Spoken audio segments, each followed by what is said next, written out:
नमस्कार दर्शक बंधु शुभ सकाळ सत खबर को आपण मानक स्वागत करुअछि। आज हूँ 30 तारिख जनवरी मास मंगलवार। मु आपण पाखक ओडिशा तथा देश विदेशर किछि बच्चा बच्चा गुरुत्वपूर्ण खबर नहीं आसी। तेणुक डेरी न करी चलतु आज खबर उपरि नजर पकाइबा। फेब्रुआरी मासरे एतिक दिन बंद रहिबो बैंक। सूचना अनुसार 2024 वर्षर प्रथम मास शेष होगाकू जाउछि। एहा सहित आरंभ ही बैंक बंद रही। जनवरी मासर सर्वाधिक दिन पर बंद रही। तेबे छुट्टी दिन में आगामी मास पचरे ना। फेब्रुआरी मासरे बैंक बंद रहिबो। फेब्रुआरी मासर द्वितीय सप्ताह में बैंक 5 दिन बंद रहिबो। मंगलवार ठारू बढ़िबो गरम, कमिबो शीत, 31 रु पुणी बदलिबो पाग। सूचना अनुसार आगक पुणी हेबो वर्षा। राज्य में किछि स्थान रे 4 दिन स्वल्प वर्षा होई पारे बोली पाणीपाग विभाग पूर्वानुमान करिछि। पश्चिमा जड़ प्रभाव 31 रु काँ बा हालुका वर्षा हो पारे बोली पाणीपाग विभाग पक्षर कहुई। आंचलिक पाणीपाग विज्ञान केन्द्र वैज्ञानिक डॉक्टर उमाशंकर दास कहते जे पश्चिमा जड़ प्रभाव में आसंता 31 तारिख रु काँ बा किछि स्थान में वर्षार संभावना अच्छी। चाषी भल खबर।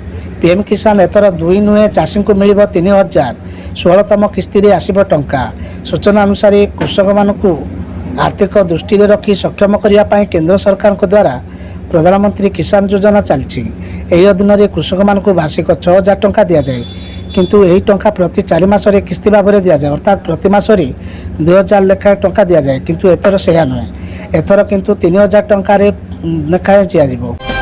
केंद्र बजेट कमी पारे यही सब ग्रामीण दर। सूचना अनुसार फेब्रुआरी पहला साधारण बजेट। मोदी सरकार द्वितीय पाली शेष किंतु काम चला बजेट। लगातार षष्ठ थर पर बजेट आगत करेंगे अर्थमंत्री निर्मला सीतारमण। आगक साधारण निर्वाचन, एणु काम चला बजेट लोकाभिमुख आशा कर मध्यवर्ती वर्ग को खुश करने को अर्थमंत्री किसी आयकर रियायत घोषणा करें। आहरी 2 दिन प्रबल शीत। सूचना अनुसार राज्य में वर्तमान पाग शुखिला रही बेले शीतर प्रकोप जारी रही। वर्तमान कौन पाणीपागर नियम राज्य में सक्रिय नथिबा बेले आहरी 2 दिन राज्य में प्रबल शीत अनुभव हो। आगामी 2 ରୁ 3 दिन पर्यंत राति तापमात्रा विशेष परिवर्तन होबार संभावना नथिबा बेले 3 दिन जाए पाग शुखिला रहिबो बोली अनुमान करा जाउछि। प्रति 5 वर्ष रे सरकार बदलाइबा को कहले राष्ट्रपति। सूचना अनुसार केंद्र सरकार को बदलाइबा परामर्श प्रदान करछंती महामहिमा राष्ट्रपति तथा आमर प्रिय गणनायक। साधारणतंत्र दिवस बा जनवरी 24 पूर्व दिन संध्या आम राष्ट्रपति द्रौपदी मुर्मू देशवासी को बहुत उपदेय परामर्श देछंती, जाहाकू विचक्षणतार सहित बुझिबाकू हेबो। महामहिमा अभिभाषण सारांश होउछि जुग परिवर्तन करिवार समय उपनीत। बीकेवाईसी नवीन कार्ड पुणी बढ़ला। ग्रामांचल लोकों सुविधा पुणी बढ़ला बीएसकेवाई नवीन कार्ड आवेदन अवधि।